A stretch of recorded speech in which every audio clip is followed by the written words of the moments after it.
Okay, students, in this part, we will analyze the model of demand of money with macroeconomic foundations that you can find in the book of Professor Barro, Robert Barro. You can find the references of this lecture. Okay. However, with the material that we have here in the module of this class is enough for you. Okay. But if you want to go further, you can check this book. Okay. I'm pretty sure you will find in the library of your university. Okay. We start with this equation. In this part, this equation what is saying that the households allocate the nominal income into nominal consumption and nominal savings. Okay, these are nominal. The nominal income of the households comes from profits, nominal profits. All this is nominal. Nominal profits, nominal wage, and nominal asset income. Okay, the nominal asset income is formed by B, that stands for bonds, the quantity of bonds, or the investment in bonds that have a household in a specific moment. Please do not confuse with the money supply model of NACU, that where B is monetary basement. This is another thing. This B stands in this model for bonds. Okay, and PK, that is the ownership of capital. Then, if we analyze this, all the incomes that comes from the nominal profits, nominal wage, and the nominal asset income is allocated between the consumption of goods and services, nominal consumption, and the increment of bonds and capital. And we can say that the money demand, or demand of money, depends for this.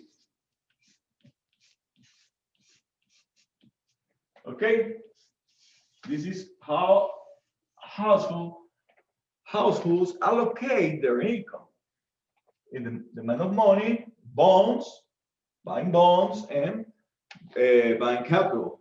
Okay, then we can see that if a household increases the bonds, the investment in bonds, their demand of money decreases.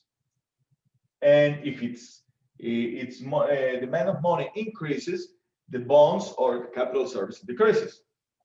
Okay, but how much is the optimal amount of money for a household? That depends on the preferences of each household. That depends on the expectations. Remember that this is microeconomics foundation. That depends on the expectation of the consumers. And in this case, the consumers are consuming the money. Okay. Then, for example, remember that there are some transactional costs to convert bonds to cash, or capital services to cash. There are transactional costs and also time. For example, if a firm or a household wants to sell some capital service, they have to wait some time.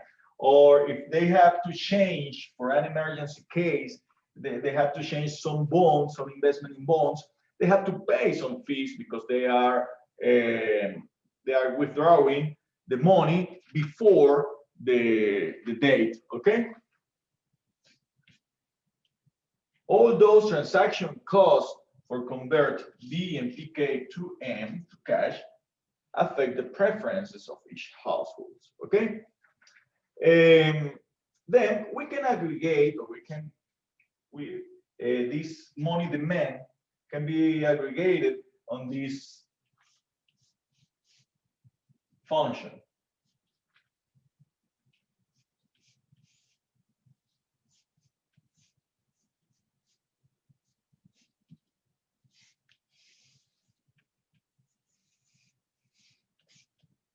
this would be the function of the nominal money demand. And as you can see, it is demonstrating that the money demand is proportional to the price level for a given output and interest rate. Okay. But if we want to have or estimate the real money demand, then we divide both sides of this function by P, by the price level, and we will obtain that the real demand of money is a function of Y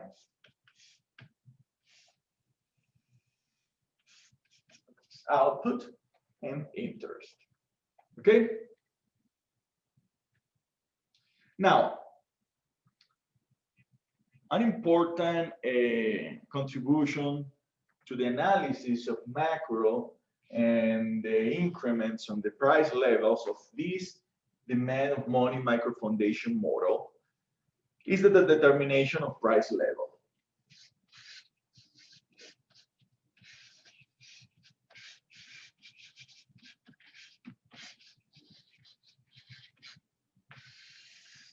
To analyze the determination of the price level with this money demand function, this microeconomic foundation approach, we have to begin our analysis thinking that the money supply is determined by the Fed.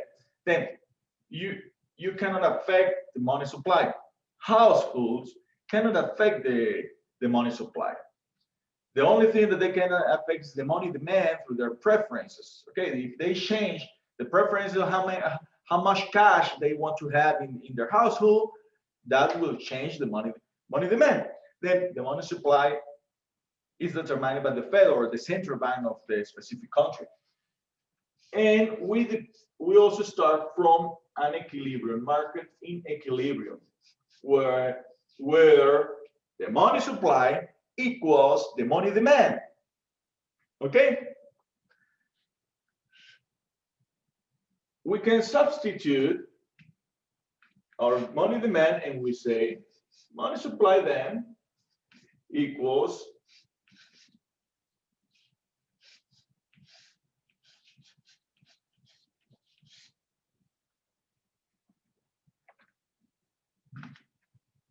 the money demand, the nominal money demand function that we have presented here before. Okay. This equation can demonstrate that if the money supply varies, okay, if the Fed changed the money supply, immediately the price levels adjust to keep this equilibrium. Then, under this assumption, we can conclude that the price level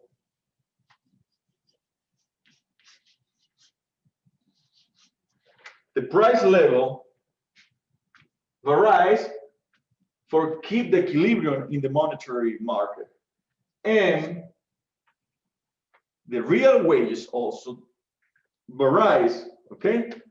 Varies to keep the labor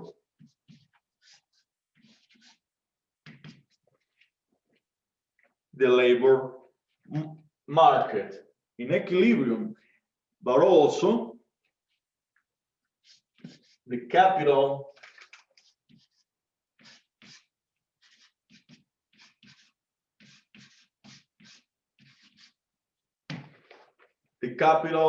services market